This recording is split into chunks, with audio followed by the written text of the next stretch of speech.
Rubilux Paints. Best quality, best value for money. உங்கள் பேர் சொல்லும் பெயிண்ட் Rubilux Paints. எஸ், வீடு, ஸ்கூல்ஸ், ஹோட்டல்ஸ், ஸ்டோர் ரூம் இங்கெல்லாம் partition wall கட்டணும்னாலும் இப்போ பில்டிங் ஓனர்ஸோட first choice Renocon Rapid Wall Panels. ஆஹா, நோ காம்ப்ரமைஸ். உங்க சைடுலயும் எங்க சைடுலயும். It's a GT promise. GT Holidays, South India's #1 travel brand. ஒரு பக்கம் ஜனநாயகன் இஷ்யூ, இன்னொரு பக்கம் சிபிஐ இஷ்யூ. விஜய்க்கு மென்டல் டார்ச்சர் கொடுக்குறாங்களா? மென்டல் டார்ச்சர் கொடுக்குறாங்கன்னா தெரியும். என்டிஏ கூட்டணிக்கு விஜய் வரணும், அதற்காக இந்த மென்டல் டார்ச்சர் கொடுக்குறாங்களா? அப்படிதான் தோன்றது. ஏன்னா அமித்ஷா சொல்ற மாதிரி ஒரு பலமான கூட்டணிங்கிற பொழுது கண்ணு கட்டின தூரம் வரைக்கும் அதிமுக விட்டா வேற எந்த பலமான கூட்டணியும் பாஜக இல்ல. ஆனா விஜய் சொல்ற அளவுக்கு ஒரு 20-25% உண்மையா இருந்ததுன்னா அது என்டிஏக்கு மிகப்பெரிய ஒரு உதவிகரமா இருக்கும்னு அமித்ஷா ஃபீல் பண்றாரு. ஆனால் எனக்கு ஒரு சிபிஐல ஒரு அதிகாரி நண்பர் இருக்காரு. அவரை கூப்பிட்டு கேட்டேன். விஜய் வந்து ரொம்ப மரியாதையாக நடத்தப்பட்டார், ரொம்ப ரெஸ்பெக்ட்ஃபுல்லாக மரியாதையாக நடத்தப்பட்டார். எனக்கு தெரிஞ்சு சிபிஐயில் பாஜகவை பற்றி எதுவுமே பேசுறதா எனக்கு தெரியல. ட்விட்டரில் போட்ட வீடியோ ப்ளே பண்ணி காமிச்சிட்டு அதுலேயும் சில கேள்வியெல்லாம் கேட்டுருக்காங்க. But questions very tough. இதே அலுவலகத்தில் தமிழகத்தின் டிஜிபியாக பொறுப்பேற்றக்கூடிய டேவிட்சன் தேவாசீர்வாதம் அவர்கிட்ட ரொம்ப டஃபா கேள்வி கேட்டிருக்காங்க. எப்படி நீங்க பர்மிஷன் கொடுத்தீங்க? விஜய் கிரவுட் புல்லர்னு உங்களுக்கு தெரியாதா? விஜய் வந்து எஸ்டிமேட் பண்ண தெரியாம போயிருக்குமா? ஸோ அந்த மாதிரி அவர்கிட்ட வந்து கிரவுட் மேனேஜ்மெண்ட்டை பத்தியே நிறைய கேள்வி கேட்டிருக்காங்க. அவர்கிட்டையும் கொஞ்சம் டஃபா தான் கேட்டிருக்காங்க. கிடுக்குப்பிடி விசாரணை தான்.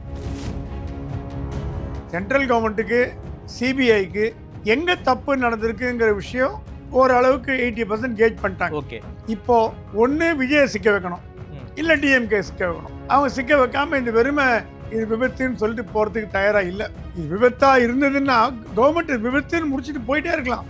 ஏன் அவங்க விபத்துன்னு போடல? ஏன்னா விபத்து இல்லைன்னு அரசாங்கத்துக்கு தெரியும். இன்னைக்கு ஜனநாயகனை சப்போர்ட் பண்ணி ராகுல் காந்தி ட்வீட் போட்டிருக்காரு. ஏன் ட்வீட் போட்டிருக்காருன்னா நாங்க விஜய் பக்கம் நிக்கிறோம்னு ஸ்டாலினுக்கு சொல்றதுக்கு தான் போட்டிருக்காரு. கூடிய விரைவில் காங்கிரஸில் ஒரு பெரிய பூகம்பம் வெடிக்க போகுது. எந்த பக்கம் போறதுன்னு தெரியாம ரெண்டா பிரியறதுக்கு வாய்ப்பு உண்டு. இருக்கட்டும். ஃபர்ஸ்ட் எலெக்ஷன்ல எம்ஜிஆர் ஜெயிக்கலையா சார்? எம்ஜிஆர் விஜய் ஒண்ணா? இல்ல, விஜய் ஒண்ணும் இல்ல.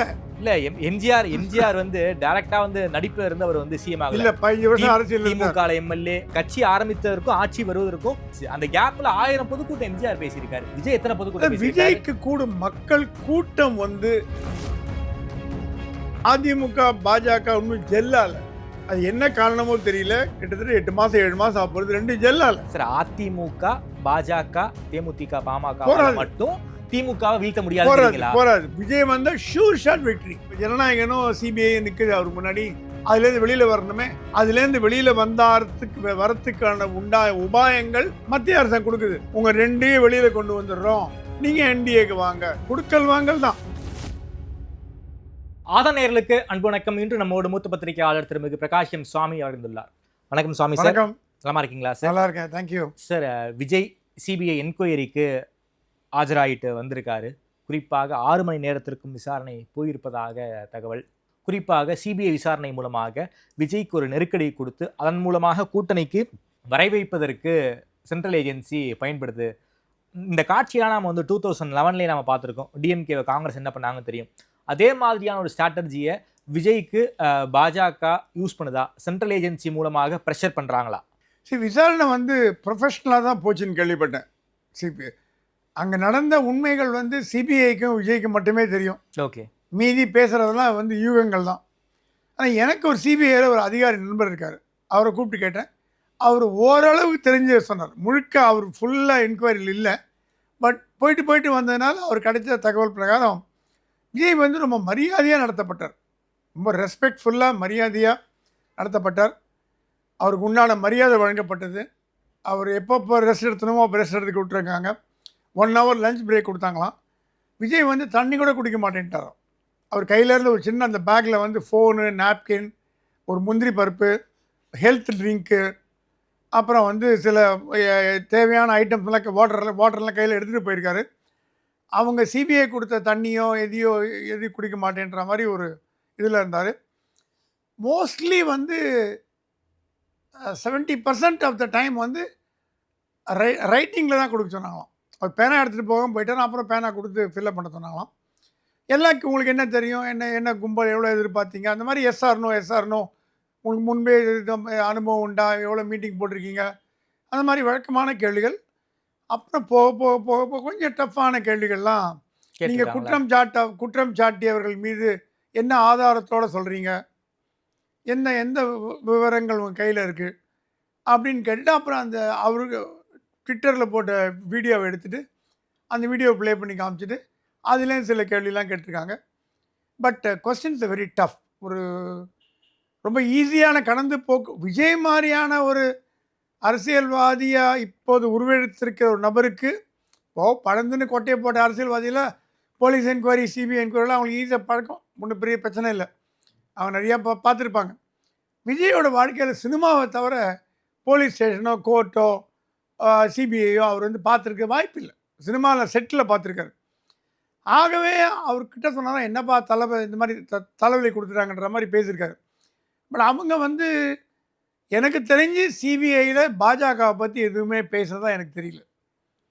ப்ரொஃபஷனலாக கேட்டிருக்காங்க என்ன விஷயம் என்னன்னு. இல்லை சார், செந்தில் பாலாஜி சிறையில் இருக்கும்போது இடி விசாரணையெல்லாம் அவரை பண்ணாங்க. பாஜகவில் சேர சொல்லி இடி மூலமாக அழுத்தம் கொடுத்தாங்க, பாஜகவில் அப்ரூவராக மாற சொன்னாங்க அப்படிங்கிற விஷயத்தையெல்லாம் செந்தில் பாலாஜி பேசியிருக்காரு கடந்த காலம். பேசியிருக்காரு. இதில் என்ன கேட்டாங்களா? இல்லை, செந்தில் பாலாஜி வந்து கோர்ட்டில் அஃபிடவிட்டாவே போட்டிருக்காரு இதையெல்லாம். இல்லை, விஜய்கிட்ட என்ன கேள்வி கேட்கப்பட்டதுன்னா, செந்தில் பாலாஜி எப்படி லிங்க் பண்ணுறீங்கன்னு கேட்கப்பட்டதான். செந்தில் பாலாஜி காரணம் நீங்கள் மாதிரி பேசியிருக்கீங்களோ, statement விட்டுருக்கீங்களோ, what ever reasons allude பண்ணியிருக்கீங்களோ தெரியாது. எந்த வகையில் அவர் காரணமானவர், எந்த வகையில் அது வந்து அவர் இன்வால்வ்டாக இருக்கார் அப்படின்னு கேட்டிருக்காங்க. அதுக்கப்புறம் வந்து இந்த பொதுக்கூட்டத்தில் ரோட் ஷோவில் எப்படி நீங்கள் மீட்டிங் பேசலான்னு கேட்டிருக்காங்க. ரோட் ஷோன்னு என்ன அர்த்தம் தெரியுமா உங்களுக்கு? இதுக்கு முன்னாடி எவ்வளோ பண்ணியிருக்கீங்க? ஸ்டேட் கவர்மெண்ட்கிட்ட என்ன நீங்கள் அப்படி கேட்டாங்களா? ஸ்டேட் கவர்மெண்ட்டுக்கு கூறப்பட்டது என்ன, நீங்கள் செஞ்சது என்ன, அதில் ரெண்டுக்கும் ஏதாவது வித்தியாசம் இருக்கா? வேற ஒரு ஸ்டேட்மெண்ட் வேற ஒரு அஃபிடேவிட் கொடுத்துட்டு வேறு மாதிரி பண்ணிங்களா, இல்லை நீங்கள் இப்போ ஸ்டேட் கவர்மெண்ட்டை பர்மிஷன் வாங்கின அந்த லைன்லேயே போனீங்களா அப்படின்ற ஒரு கேள்வி ஒன்று வந்திருக்கு. அதுக்கப்புறம் இந்த எஸ்டிமேட்டட் க்ரௌடை வந்து ஏன் 7 மணி நேரம் காக்க வச்சிங்க? ஏதாவது உண்மையாகவே ஏதாவது வண்டி ரிப்பேர் ஆகிடுதா, ப்ராப்ளம் ஆகிடுதா, டிராஃபிக் ஜாம் ஆகிடுச்சா, என்ன காரணம்? இந்த 71 பேருக்கு 7 மணி நேரம் டிலேக்கு என்ன காரணம்? அந்த இடத்த சூஸ் பண்ண வேண்டிய அவசியம் என்ன? சில விஷயம்லாம் தெரியாதுன்னு சொல்லிட்டார் அவர். எனக்கு இது ஒன்றுமே தெரியாதுன்னு. ஒன்று கவனிக்கணும், இதே நேரத்தில் சைட் பை சைடு இதே அலுவலகத்தில் தமிழகத்தின் டிஜிபியாக பொறுப்பேற்றக்கூடிய டேவிட்சன் தேவாசீர்வாதம் அவர்கிட்ட ரொம்ப டஃப்பாக கேள்வி கேட்டிருக்காங்க. ஓகே, எப்படி நீங்கள் பர்மிஷன் கொடுத்தீங்க, எப்படி நீங்கள் இதெல்லாம் அலோவ் பண்ணீங்க, எப்படி உங்களுக்கு விஜயை வந்து எஸ்டிமேட் பண்ண தெரியாமல் போயிருக்குமா, விஜய் க்ரௌட் புல்லர்னு உங்களுக்கு தெரியாதா, சினிமா நடிகர், தமிழ்நாட்டில் சினிமாக்களுக்கு எப்பவும் க்ரௌடு வருமே. ஸோ அந்த மாதிரி அவர்கிட்ட வந்து பொலிட்டிக்கலாக போகாமல் க்ரௌட் மேனேஜ்மெண்ட்டை பற்றியே நிறைய கேள்வி கேட்டிருக்காங்க. அவர்கிட்டையும் கொஞ்சம் டஃப்பாக தான் கேட்டிருக்காங்க. கிடுக்குப்பிடி விசாரணை தான். அப்புறம் வந்து சில தகவல்கள் அவர் கூறியதை வந்து விஜயோட கிராஸ் செக் பண்ணாங்களாம், விஜய் கூறியதை வந்து அவர்கிட்ட கிராஸ் செக் பண்ணியிருக்காங்க. இதுக்கு முன்னாடி நிர்மல்குமார், ஆதவ் அர்ஜுனா அவங்க கொடுத்த ஸ்டேட்மெண்ட்டு, அவங்க டிரைவர் கொடுத்த ஸ்டேட்மெண்ட்டு, அந்த வண்டியில் இருந்த வீடியோ கேமராவை சிபிஐ கைப்பற்றிட்டாங்க. அந்த சொந்த வண்டியில் இருந்த சிபிஐ எடுத்து வீடியோ எடுத்து, நீங்கள் வந்து உள்ளே உட்காந்து நீங்கள் ரெஸ்ட் எடுத்துருந்தீங்க, ஏன் நீங்கள் அந்த நேரத்தில் ஏறி பேசலை, நீங்கள் க்ரௌட் எதிர்பார்த்தீங்களா? அதுவும் இல்லாமல் விஜய்க்கு வந்து Z+ பாதுகாப்பு கொடுத்துருக்காங்க. ஸோ அந்த பாதுகாப்பு கொடுத்த அதிகாரிகளே நான் விசாரிச்சா கூட உண்மைகள் வந்து சென்ட்ரல் கவர்மெண்ட்டுக்கு தெரியும், சென்ட்ரல் ஏஜென்சிக்கு தெரிய நிறைய வாய்ப்பு இருக்கே சார். சென்ட்ரல் ஏஜென்சிக்கு ஓரளவுக்கு உண்மை தெரிஞ்சு போச்சுங்க. ஓகே, சென்ட்ரல் கவர்மெண்ட்டுக்கு சிபிஐக்கு எங்கே தப்பு நடந்திருக்குங்கிற விஷயம் ஓரளவுக்கு 80% கேஜ் பண்ணிட்டாங்க. ஓகே, இப்போது என்ன பிளானில் போகிறாங்கன்னா, யாரை சிக்க வைக்கிறதுன்ற ஒரு மனநிலையில் தான் எனக்கு தெரிஞ்ச அதிகாரி சொன்ன மாதிரி, ஒன்று விஜயை சிக்க வைக்கணும், இல்லை டிஎம்கே சிக்க வைக்கணும். ஓகே, அவங்க சிக்க வைக்காமல் இந்த வெறுமை இது விபத்துன்னு சொல்லிட்டு போகிறதுக்கு தயாராக இல்லை. ஏன்னா அவங்க கையில் கிடைச்ச ஒரு ஆப்பர்ச்சுனிட்டியை பிஜேபியோ மத்திய உள்துறை அமைச்சகமும் மிஸ் பண்ணுவானா கேட்டிங்கன்னா மிஸ் பண்ணாதுன்னு தான் நான் நினைக்கிறேன். ஓகே, விஜய் எதுக்கு குற்றம் சாட்டணும், அதே போல் தமிழ்நாடு அரசையும் குற்றம் சாட்டணும்? அது ஒரு ஆக்சிடென்ட் வந்து யாருக்குமே இல்லை பொறுப்பேற்க முடியாதே சார். ஆக்சிடென்ட் என்பது விபத்து. இப்போ 2 லாரி மோதிட்டு, 2 பஸ் மோதிட்டு, 2 கார் மோதிட்டு விபத்து சார். ஆக்சிடென்ட்டுங்கிறது ஒரு கவனக்குறைவில் நடக்கும் சார். அந்த கவனக்குறைவுக்கு இவர் தான் காரணம், அவர் தான் காரணம் நம்மளால வந்து இது பண்ண முடியாதுல்ல சார். ஒரு பொறுப்பை ஏற்க சொல்ல முடியாதுல்ல சார். இது ஒரு கரூர் இன்சிடென்ட்டுங்கிறது ஒரு துயரம், அது ஒரு ஆக்சிடென்ட். ஒரு ஸ்டாம்பைடுங்கிறத வந்து திட்டமிட்டு பண்ணியிருக்க முடியாதுல்ல சார். இப்போ மகாமக குளத்தில் ஜெயலலிதா குளிக்கும் போது கூட ஒரு விபத்து நடந்தது. ஆமாம் சார். அது வந்து ஜெயலலிதா வந்ததுனால வந்து ஏற்பாடு பட்டதுன்னு சொன்னாங்க. அந்த மாதிரி விபத்து நடந்ததுன்னா நீங்கள் சொல்கிற விஷயம் வேறு. இது கூட்டப்பட்ட கூட்டம். இப்போ ஒரு புக் ஃபேர்லேயோ ஒரு எக்ஸிபிஷன்லேயோ ஒரு நடந்ததுன்னா அதற்கு பொறுப்பு அரசாங்கமோ அந்த நிர்வாகிகளோ தான் காரணம். இப்போ ஒரு கோயில் திருவிழா நடந்ததுன்னா கோயிலுக்கு நீங்கள் எக்ஸிக்யூட்டிவ் ஆஃபீஸரை பிடிச்சி ஜெயிலில் போட போகிறதில்ல. இப்போ வந்து 63 ஒரு ஸ்டாம்பிங் நடக்குதுன்னு வச்சுக்கோங்க, அது விபத்து நடத்துக்கலாம். அது கோயில் நிர்வாகமோ ஹெச்ஆர்என்சியோ பொறுப்பேற்க முடியாது. இது அப்படி இல்லை. இது ஒரு மீட்டிங், ஒரு ரோட் ஷோ கண்டக்ட் செய்யப்பட்டது, க்ரௌடை வரவழைக்கப்பட்டது, ஜனங்க பின்னாடி ஓடினாங்க. இதை வந்து விபத்துன்னு சொல்கிறத விட ஒரு அசாதாரணமான நிகழ்வுன்னு வேணால் எடுத்துக்கலாம். ஓகே, அசாதாரணமான நிகழ்வு. அதுக்கு யாரும் பொறுப்பேற்க முடியாதுல்ல. இல்லை, பொறுப்பு ஏதாவது ஒரு வகையில் அரசாங்கமோ நிர்வாகிகளோ பொறுப்பு ஏற்க தான் வேணும். ஏன்னா ஆக்சிடென்ட்டுன்னு இது ஆக்சிடென்ட் கிளாஸில் வரதா இருந்தால் எதுக்கு அப்போ வந்து மெட்ராஸ் ஹைகோர்ட்டில் போய் அவங்க வந்து ஆர்டர் போட்டு ஒரு போலீஸ் ஆஃபீஸர் அஸ்ரா கர்க்க போட்டு முடிச்சுட்டு போயிருக்கலாமே. தமிழ்நாடு அரசாங்கம் நினச்சிருந்ததுன்னா விபத்துன்னு சொல்லிட்டு போயிருந்தா அருணா ஜெகதீசன் கமிட்டி போட வேண்டிய தேவையே இல்லையே. இது விபத்தாக இருந்ததுன்னா கவர்மெண்ட் விபத்துன்னு முடிச்சுட்டு போயிட்டே இருக்கலாம். ஏன் அவங்க விபத்துன்னு போடல?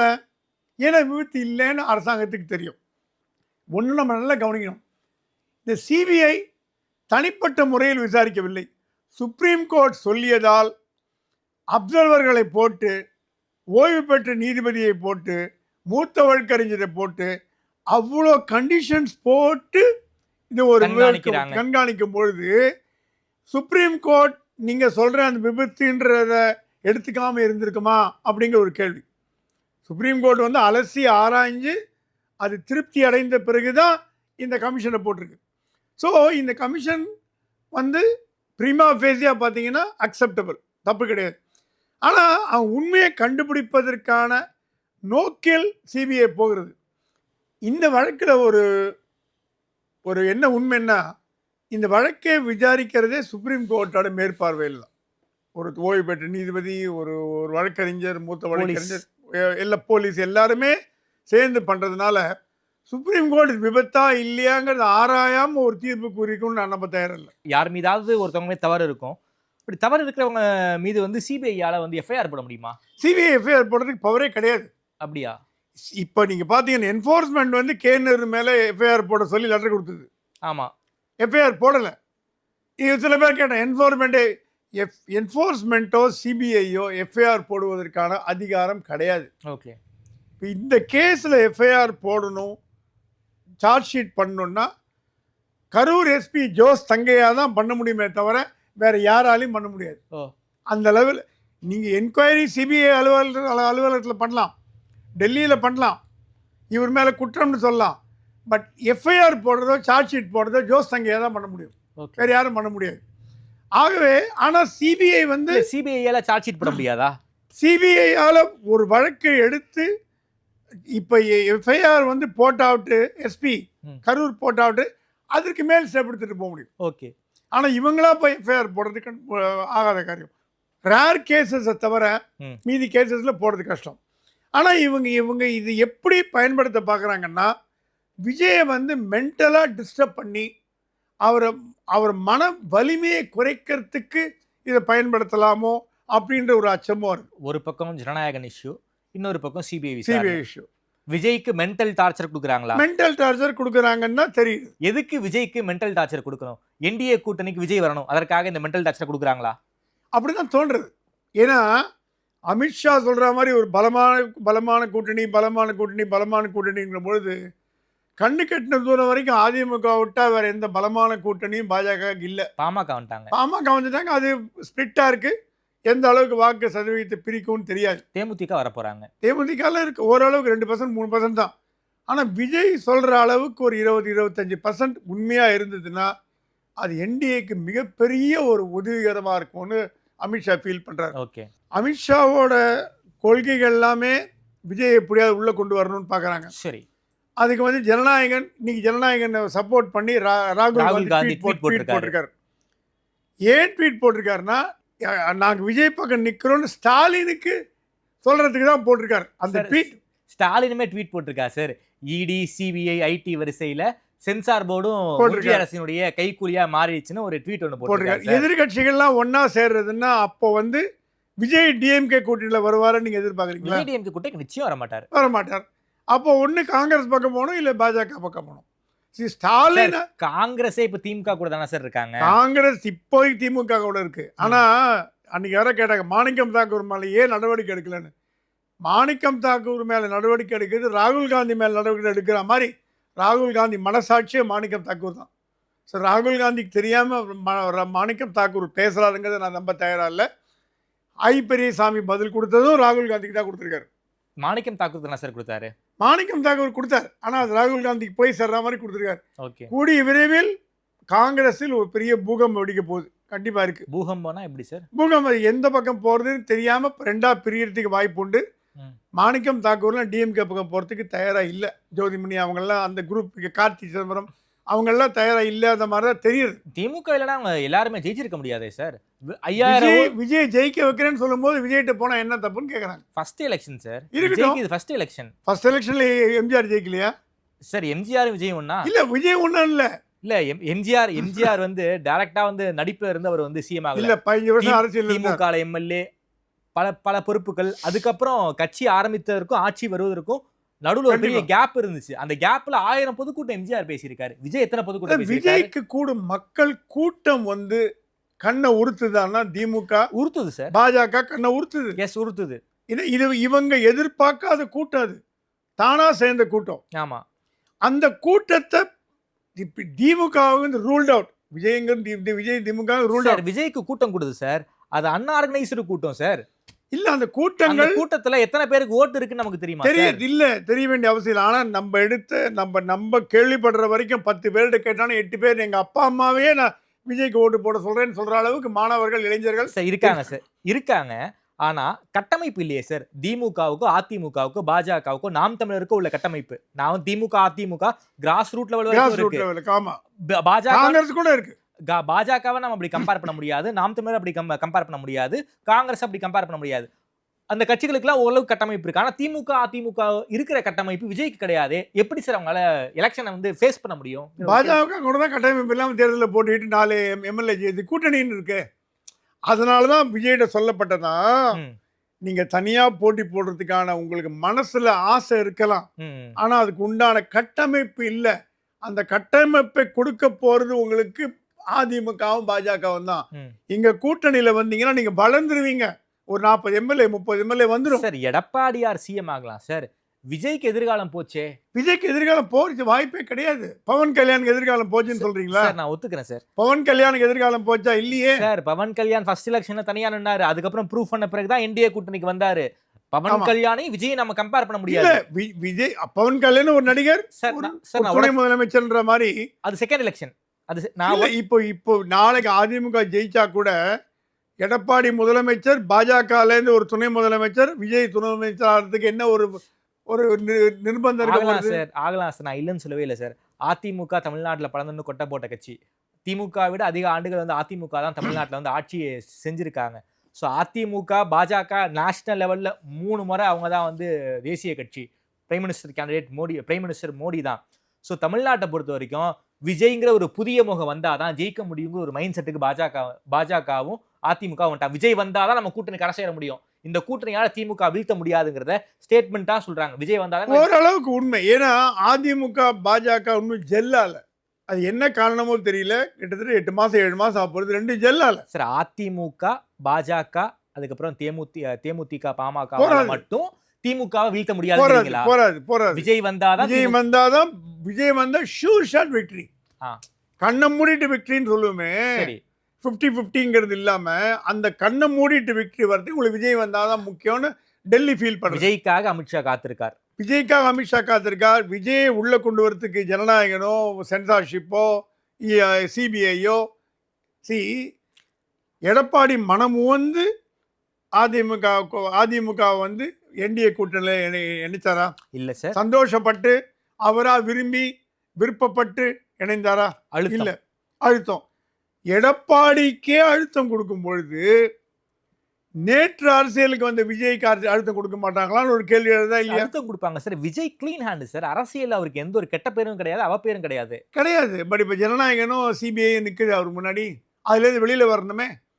அதுலேருந்து வெளியில் வரத்துக்கான உபாயங்கள் மத்திய அரசாங்கம் கொடுக்குது. உங்கள் ரெண்டையும் வெளியில் கொண்டு வந்துடுறோம், நீங்கள் என்டிஏக்கு வாங்க. கொடுக்கல் வாங்கல் தான் இந்திய அரசியலில். தமிழ்நாடு அரசியலோ கொடுக்கல் வாங்கல் தான் இந்திய அரசியல். ஓகே, இதை கொடுத்து அதை வாங்கிக்கோ, இதை எடுத்துக்கோ, இதை பண்ணிக்கோ. சரி, பிஜேபி வந்து என்டிஏ கூட்டணிக்கு விஜய் போயிட்டாருன்னா அப்புறம் காங்கிரஸ் வெளில வர முடியாதே சார்?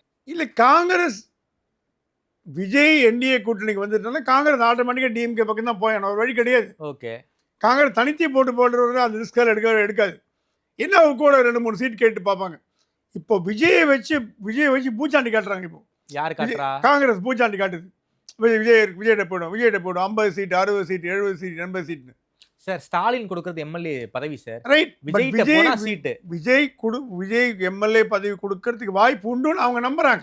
தெரியாது, நம்பி புருஷனை கைவிட்ட கதை இல்ல. அவங்க நம்புறாங்க விஜயால ஜெயிக்க வச்சு காட்ட முடியும்னு நம்புறாங்க. சரி, அவங்க நம்பிக்கையை நம்ம வந்து சஸ்பெக்ட் பண்ண முடியாது சார். அதே நம்பிக்கை தான் சார். பீகார்ல 63 சீட், 63 சீட் வராங்க. ஹரியானா, ஆமா, பஞ்சாப். இப்போ வந்து டிஎம்கே லெவல்ல ஸ்டாலின் வந்து கூட்டணி உடைஞ்சு போனோம்னு என்னைக்கு நினைக்கல. காங்கிரஸ் வெளியில போகணும்னு அவர் ஆசைப்படல. இவங்க மீறிட்டு போனாங்கன்னா அவர் காலில் விழுந்து இருங்கன்னு சொல்ல போறது நிச்சயம் சொல்ல மாட்டாரு. அவரு தன்மானம் உள்ளவர். ஸ்டாலின் இருந்தா இருங்க, போகாட்டி போங்கன்னு சொல்லுவார தவிர இல்லை எனக்கு இருந்தே ஆகணும், உங்களுக்கு 100 சீட்டு தரேன், 200 சீட்டு தரேன் எல்லாம் சொல்லக்கூடிய மனப்பாங்கு ஸ்டாலின். கலைஞர் பண்ண தப்ப ஸ்டாலின் பண்ண மாட்டார். 60 சீட்டு கலைஞர் கொடுத்தார், அது தப்புன்னு ஸ்டாலின் நிறைய தடவை எங்கிட்டே சொல்லியிருக்காரு. காங்கிரஸுக்கு இப்போ வந்து ஒரு பிடிப்பு இருக்கிறதுக்கான விஜய். சரி, விஜயை வந்து காங்கிரஸ் பக்கமும் இழுக்க பார்க்குது, பாஜக பக்கமும் இழுக்க பார்க்குது. 2 தேசிய கட்சிகள். காங்கிரஸுக்கு கேரளாலேயோ கர்நாடகாலேயோ ஆந்திராலேயோ ஒரு செல்வாக்கு வரதுக்கு விஜய் யூஸ் பண்ண பார்க்குது. பாஜக என்ன பார்க்குது, எனக்கு காங்கிரஸ் கேரளாவில் ஒன்றும் தேவையில்லை, தமிழ்நாட்டில் டிஎம்கே எடுக்கணும்னா ஆட்சியை விட்டு அகற்றணும்னா எனக்கு வந்து விஜய் தேவைப்படுது. ஓகே, அந்த விஜய் தேவைப்படுறதுக்கு நீங்கள் சொல்கிற மாதிரி விஜய் க்ளீன் ஹேண்ட். அவர் மேலே இன்கம் டேக்ஸ் கிடையாது, என்ஃபோர்ஸ்மெண்ட் கிடையாது, எந்த வழக்கும் கிடையாது. இந்த 41 பேர் இறந்து போனது கூட விஜய் டைரக்டாக போய் கத்தியில் குத்தி கொலை பண்ணி அதெல்லாம் பண்ணல. ஆனாலும் சிபிஐ என்ற ஒரு இதுவரைக்கும் சிபிஐ ப்ரொஃபஷனில் தான் போயிட்டுருக்கு. எந்த விதமான எனக்கு தெரிஞ்சு நான் கேள்விப்பட்ட வரைக்கும் அரசியலை பற்றி பேசலை. இன்றைக்கி நேற்று இன்டர்வியூவில் எந்த விதமான அரசியலும் பேசலைன்னு கேள்விப்படுறோம். ஆனால் இதை வச்சு அடுத்த நடவடிக்கை எப்படி இருக்கும்? இப்போ சப்போஸிங் சிபிஐ ஒரு ரிப்போர்ட் கொடுத்துக்குது, அந்த ரிப்போர்ட்டை வந்து விஜய்க்கு முன்னாடி போட்டு, ஐயா இதாங்க ரிப்போர்ட்டு, நாங்கள் நடவடிக்கை எடுக்கிறதா இருக்கோம், நீங்கள் என்ன ஃபீல் பண்ணுறீங்க, உங்களோட கருத்து என்ன? விஜய் எல்லாம் அவரெல்லாம் பார்ன் வித் கோல்டன் ஸ்பூன். ஆமாம், அவர்கிட்ட நீங்கள் போய் வந்து சிறை வாசம், தீகாறு, அது இதெல்லாம் கொஞ்சம் அச்சப்படுவார். ஏன்னா இப்போ ஸ்டாலின்கிட்ட சொன்னால் வச்சுக்கோங்க, போட்டுக்கையா கலைஞர்லாம் போடு என்ன பண்ணிக்கோ. ஏன்னா அவங்கெல்லாம் பழுத்த அரசியல்வாதிகள். எடப்பாடியும் அப்படி தான், ஜெயலலிதாவும் அப்படி தான், எம்ஜிஆர் அப்படி தான், கலைஞர் அப்படி தான். விஜய் அப்படி இல்லை. அவர் வந்து ரஜினிகாந்தே ஏன் வர பயந்தாருங்கிறதுக்கு விஜய் அன்றைக்கி ரஜினி ஆட்டியே சொன்னாராம், விஜய் பார் கஷ்டப்படுறான் அதனால தான் நான் வரலன்னு. ஏன்னா ரஜினிகாந்தெல்லாம் இதை ஹேண்டில் பண்ண முடியாது. இந்த மாதிரி ஒரு சிச்சுவேஷனை வந்து நான் ஹேண்டில் பண்ண முடியாது. அந்த சிச்சுவேஷனுக்குள் விஜய் ஈர்க்கப்பட்டுள்ளார். அந்த ஈர்க்கப்பட்டதுனால் இப்போ அவர் சில விஷயங்களை ஃபேஸ் பண்ணியே தீர வேண்டும் கட்டாயத்தில் இருக்கார். இது இவர் விரும்பி வேண்டியதா, அதுவா இவர் மீது திணிக்கப்பட்டதான்னு தெரியாது. இப்போ ஜனநாயகன் சென்சார்ஷிப்பில் என்ன ப்ராப்ளம்னு நீங்கள் கேட்கலாம். என்ன கட் பண்ணிவிடு, எடுத்துகிட்டு போட்டு மீதி கொடுத்துட்டு போயேன் அப்படின்னு கேட்கலாம். அதுக்கு சென்சார் போர்டு சொல்லலாம், 13 வருஷம் சென்சார் ஆகாம இந்த படங்கள்லாம் எங்ககிட்ட இருக்குது, எங்களை நீங்கள் நிர்பந்தப்படுத்த முடியாது, இது தக்கல்ல முறையெல்லாம் பண்ண முடியாது, எங்கே எப்போ சௌகரியமோ அப்போ தான் பண்ணுவோம். அதுக்கு தான் ஸ்டாலின் பதில் கொடுத்துருக்காரு. இடி, என்ஃபோர்ஸ்மெண்ட், எலெக்ஷன் கமிஷன் ரேஞ்சில் வந்துடுதுன்னு. மத்திய அரசாங்கம் என்ன பண்ணாலும் அதை நியாயப்படுத்த தான் படுத்தும். நீங்கள் குறை சொல்லலாம், மாநில அரசாங்கங்கள் குறை சொல்லலாம், கிரிட்டிசைஸ் பண்ணலாம். ஆனால் மத்திய அரசாங்கம் என்பது ஒரு மான்ஸ்டர் மாதிரி, அது ஓகே, ஒரு பூதாகரமான ஒரு இது. அதை போய் நம்ம கேள்வி கேட்டு பதில் வாங்கி பண்ணுறதுக்குள்ளே கஷ்டமாக போய்டும். இப்போ ஒன்றே வேணாம், ஜனநாயகன் 1 மாதம் தள்ளி போச்சு வச்சுங்க, படம் காலி, படம் கோவிந்தா, ஒன்றும் பண்ண முடியாது. போட்ட 500 கோடி போச்சு. கொஞ்சம் கொஞ்சமாக லீக் ஆகும், அதாகும், வெளியில் வரும்போது அந்த இன்ட்ரெஸ்ட் போயிடும். இப்போ சில பேர் சொல்கிறாங்க, இல்லைங்க ஜனநாயகன்னால இப்போ ராகுல் காந்தி ட்வீட்னால அகில இந்திய லெவலில் ஜனநாயகன் பேர் வந்திருக்கு அப்படின்னு சொல்கிறாங்க. படம் வெளில வரணுமே, புகழ் வந்து பேர் வந்து என்ன பிரயோஜனம்? படம் வெளியில் வரணுமே. பராசக்தி வந்துடுது. ஏன்னா அது வந்து சில பேர் கூட கேட்டாங்க, என்னங்க டிஎம்கேக்கு சப்போர்ட் பண்ணி சென்சார் போர்டு இருக்குது, விஜய்க்கு சப்போர்ட் பண்ண மாட்டேன்றாங்க அப்படின்னு. இது வந்து பல்வேறு விதமான யூகங்கள், கேள்விகள் எல்லாம் வாசம் தான். ஏன்னா பராசக்தி வந்து full and full DMK picture. DMK எப்படி துவக்கப்பட்டது, இந்திய எதிர்ப்புங்கிறது, அதுக்கு எந்த விதமான பிரச்சனை இல்லாமல் வந்துடுது. அப்போ பிஜேபி வந்து கொடுத்துருக்காங்க ஏகப்பட்ட அது கட்டு கொடுக்கலன்னா என்னங்க, ஒரு நார்மல் படத்துக்கே கட்டு கொடுக்கும்போது பராசக்தி போன்ற படம் கட்டு கொடுக்காமல் இருக்க மாட்டாங்க. படம் வெளியில் வந்துடுச்சு, அது ஓடுறதா ஓடலையா அது வேறு விஷயம், படம் வெளியில் வந்துடுது. ஸோ எந்த திசையை நோக்கி சிபிஐ என்கொயரி போகிறது என்பது வரும் வாரங்களில் தெரிந்துவிடும். ஏன்னா அவர் திருப்பி 18th வர சொல்லியிருக்காங்கன்னு நினைக்கிறேன், பொங்கல் முடிஞ்சு வர சொல்லியிருக்காங்க போல இருக்குது. அதற்கு 2வது என்கொயரி முதல் என்கொயரி மாதிரி இருக்குமான்னு என்னோட நண்பர்கிட்ட கேட்டேன். இல்லை, வழக்கமாக இருக்காது, 2வது கொஞ்சம் டஃப்பாக இருக்கும், கொஞ்சம் கிடுக்குப்பிடி போட்டு கேள்வி கேட்பாங்க. அப்பா அவர் மனசு உடஞ்சிட்டாருன்னா எல்லாத்தையும் வெளியில் சொல்லிடுவார். இவங்க சைக்கலாஜிக்கலாக அட்டாக் பண்ணுவாங்களே தவிர 1 இன்ச்சு கூட அவங்கள வந்து துன்புறுத்தவோ எதுவும் பண்ண மாட்டாங்க. ஸ்டேட் போலீஸ் தான் அந்த மாதிரிலாம் பண்ணோம், சிபிஐ பண்ணது. ஆனால் மென்டல் டார்ச்சர் கொடுப்பாங்க. ஒரு 2 மணி நேரம் உட்கார வைப்பாங்க, ரூமில் தனியாக உட்கார வைப்பாங்க, 3 மணி நேரம் கண்டுக்க மாட்டாங்க. அதெல்லாம் வந்து உள்ளே வந்து ஒரு சைக்கலாஜிக்கல் டிப்ரெஷன் வர மாதிரி அது டெக்னிக்கெல்லாம் பண்ணுவாங்க. பண்ணி ஆனால் அவரே சொன்னார், இது எந்த திசையை நோக்கி போகிறதுன்னு முடிவு பண்ணது மத்திய உள்துறை அமைச்சகம் தான். ஓகே, சிபிஐங்கிறது ஒரு ஆமே தவிர உள்துறை அமைச்சகம். அமித்ஷா கண்ணை காமிச்சு இவரை ஃபிக்ஸ் பண்ணு அவரை ஃபிக்ஸ் பண்ணுன்னு சொன்னாங்கன்னா அப்போ தான் பாலிடிக்ஸ் உள்ளே வரும். அப்போ அந்த குற்றப்பத்திரிகையோ எஃப்ஐஆரோ என்னவோ மாற்றி எழுதப்பட்டு அது மத்திய அரசாங்கத்தோட உதவியுடன் அது வந்து ஒரு மாதிரி ப்ரிப்பேர் பண்ணி அந்த எங்கே போய் பாயுமோ அங்கே பாயும். அது வரைக்கும் வந்து ப்ரொஃபஷனலாக தான் போகும் அப்படிங்கிறது இவரோட கருத்து. அண்ணாமலை பேசுபொருள் ஆகியிருக்காரு, மகாராஷ்டிரா வரைக்கும் பேசுபொருள் ஆகியிருக்காரு. ராஜ் தாக்கரே, உத்தவ் தாக்கரே அண்ணாமலை மிக கடுமையாக எதிர்த்திருக்காங்க. ஸோ அண்ணாமலை பேசுவதை வந்து ஒரு பெரிய இதாக கருத வேண்டாம் அப்படின்னு தேவேந்திர ஃபட்னாவிஸும் ஒரு ஸ்டேட்மெண்ட் கொடுத்துருக்காரு. என்ன சார், மறுபடியும் அண்ணாமலை சென்டர் ஆஃப் தி அட்ராக்ஷனுக்கு வந்துட்டாரா? அண்ணாமலைக்கு இந்தியாவை தவிர இந்தியாவை தாண்டி வெளிநாடுகளிலும் அவருக்கு ரசிகர் இருக்காங்க. என்னோட ரீசன்ட்டு அண்ணாமலைக்கு இந்தியாவை தவிர வெளிநாடுகளிலும் ரசிகர் இருக்காங்க. என்னோட ரீசன்ட் ஃபாரின் ட்ரிப்பில் கூட நான் கண்டுபிடிச்சேன். ஸோ பாம்பேயில் வந்து அவர் பாம்பேயில் தமிழர்கள் அதிகம், உங்களுக்கே தெரியும். தாராவி, மாட்டுங்கா, அங்கே எல்லாம் சயன்கோ எல்லாம் ஃபுல்லாக தமிழர்களுக்கு ஒரு அட்ராக்டிவ், ஒரு மேக்னெட் மாதிரி இழுத்தார் அண்ணாமலை. அது வந்து ராஜ் தாக்கரே, உத்தவ் தாக்கரே கண்ணை உறுத்த ஆரம்பிச்சு. ஓகே, என்னடா அது தமிழ்காரன் வந்து இங்கே வந்து பண்ணுற, எப்பவுமே சிவசேனாக்கும் தமிழர்களுக்கும் ஆகாது, அது தெரிஞ்ச விஷயம். பால் தாக்கரே இருக்கும்போதே அது நடக்கும். தமிழை அடித்து விரட்டினாங்க, வெளியில் அமைச்சாங்க, அது பண்ணாங்க, இது வந்து. ஸோ இது வந்து தமிழர்களுக்கு எதிரான ஒரு குரலாக பார்க்கப்படுறதே தவிர நீங்கள் அண்ணாமலையை இன்னும் சீண்டிங்கன்னா எனக்கு தெரிஞ்சு நிறைய தமிழர்கள் சிவசேனா ஆதரவாளர்களாக பாம்பேயில் இருக்காங்க, நான் பார்த்துருக்கேன். ஓகே, நான் போய் பேசும்பொழுதுலாம் சொல்லுவாங்க, we vote only to ball Thackeray. ஏன்னா அவங்க வந்து கட்சி சார்பாக இல்லை, மதம் சார்பாக.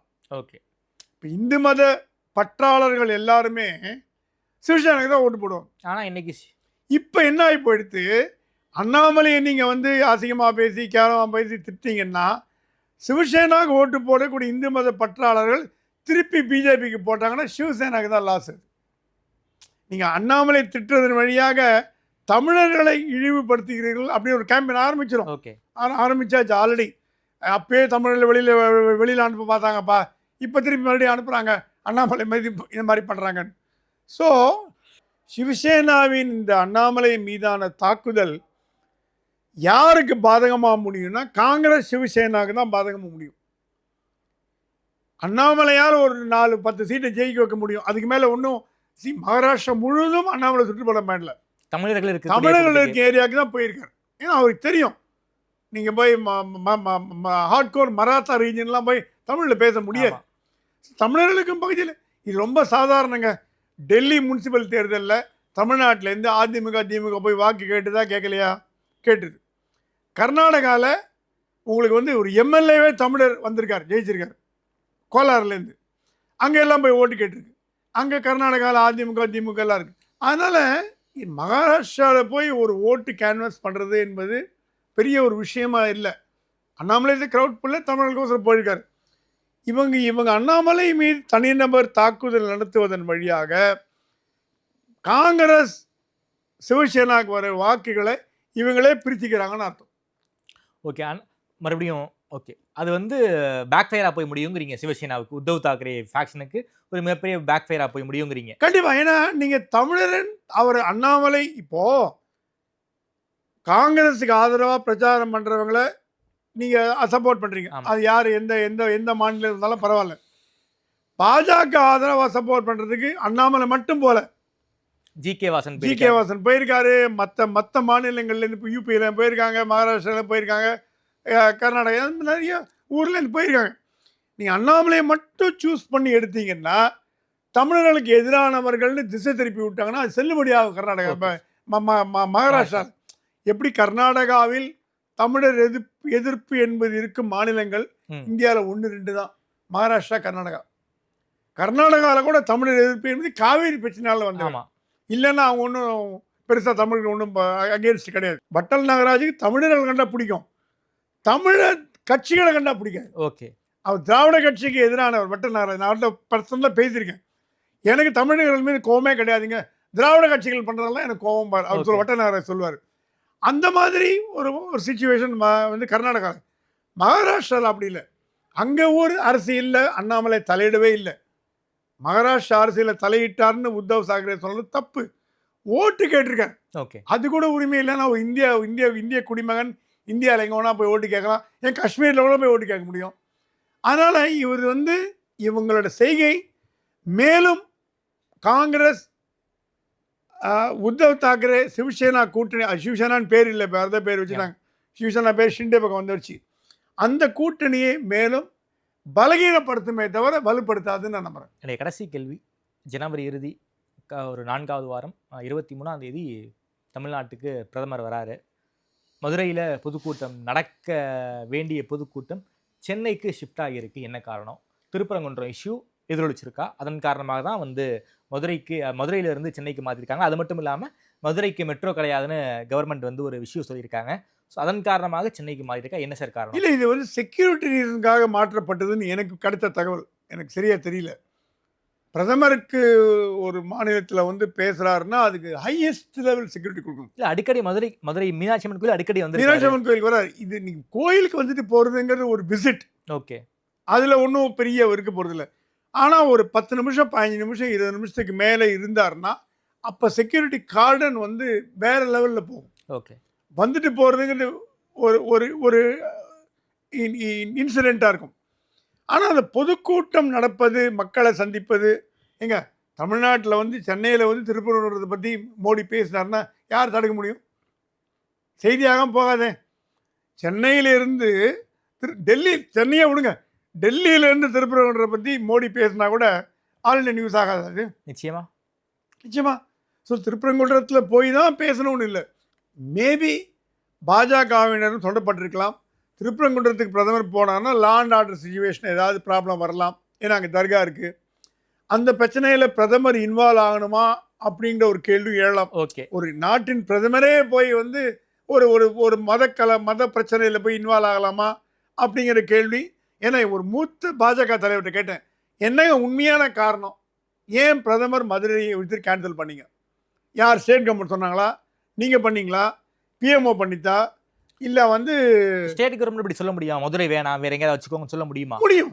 ஏன்னா ஸ்டேட் கவர்மெண்ட் தான் வந்து பாதுகாப்பு வசதிகளையும் செக்யூரிட்டி அரேஞ்ச்மெண்ட்ஸையும் சூப்பர்வைஸ் பண்ணுற இடத்துல ஸ்டேட் கவர்மெண்ட் இருக்கு. ஓகே, இப்போ ஒரு ஃபங்க்ஷனில் பேசுகிறாருன்னா அந்த ஸ்டேட் கவர்மெண்ட் முதல்ல அப்ரூவல் கொடுத்தா அப்புறம் தான் உங்களுக்கு சென்ட்ரல் கவர்மெண்ட்டே போகும். ஓகே, ஏன்னா பேசிக் லெவல் ஸ்டேட் கவர்மெண்ட் தான். ஸோ ஸ்டேட் கவர்மெண்ட் அப்போஸ் பண்ணித்தா, சென்ட்ரல் கவர்மெண்ட் அப்போஸ் பண்ணித்தா, இல்லை பிஎம்ஓ ஆஃபீஸ் பண்ணித்தா, யார் பண்ணாங்கன்னு நமக்கு தெரியல. ஆனால் இவர் என்ன சொல்கிறாரு, அந்த மூத்த தலைவர் சொல்கிறாரு, பிரதமர் அலுவலகமோ பிரதமர் நெருக்கமானவர்களோ இந்த தேர்தல் வரும் சமயத்தில் போய் பிரதமர் வந்து ஒரு மத ரீதியான ஒரு விஷயத்தில் ஸ்டேட்மெண்ட் விடலாம், திருப்பரங்குன்றத்தை ஆதரித்து பேசலாம். ஆனால் அந்த இடத்துக்கு விசிட் பண்ணுவது என்பது உசிதமாக இருக்குமா அப்படின்னு கேள்வி வந்ததுன்னு சொன்னார். பட் அவர் ஃபுல்லாக தெரியல, அது காரணமாக இருக்கலாமோ அப்படின்னு நினச்சாரு. மேபி அந்த காரணத்தினால் பிரதமர் அவாய்ட் பண்ணியிருக்கலாம். நம்ம போய் எதுக்கு கலரி விடணும், திருப்பரங்குன்றத்தை பற்றி பேசணும்னு சென்னையில் உட்காந்து பேசிட்டு போனால் போச்சு. திருப்பரங்குன்ற மக்கள் மனத்தை ரொம்ப பாழ்படுத்திட்டீங்க, புண்படுத்திட்டீங்க, ஜுடிஷியரியை வந்து இந்த மாதிரி பண்ணிட்டீங்க அப்படின்னு 4 வார்த்தை பேசிட்டு போகலாம். அந்த இடத்துக்கு போகணுன்னு அவசியம் இல்லை. ஆனால் ஒரிஜினலாக பிரதமர் மதுரை திருப்பரங்குன்றம் விசிட் அஜெண்டாவில் இருந்ததான்னு கேட்டிங்கன்னா இருந்ததுன்னு நான் கேள்விப்பட்டேன். எனக்கு பார்க்கல, கேள்விப்பட்ட வரைக்கும் இருந்தது. நியூஸ் எல்லாம் வந்துச்சு. அது ஏன் மாற்றப்பட்டு என்பது அதற்கு அதிகாரப்பூர்வமான தகவல் கிடைக்காதனால நம்ம வந்து இப்படி தெரிஞ்சவங்க கிட்ட வாங்கி நம்ம நியூஸ் கொடுக்கணும். ஓகே சார், நன்றி சார். தமிழ்நாடு அரசு தொடர்பான பல்வேறு கேள்விகளுக்கு ரொம்ப பதில் சொல்லியிருக்கீங்க. நேரில் எனக்கு பேசிய நன்றி சுவாமி. நன்றி, தேங்க்யூ.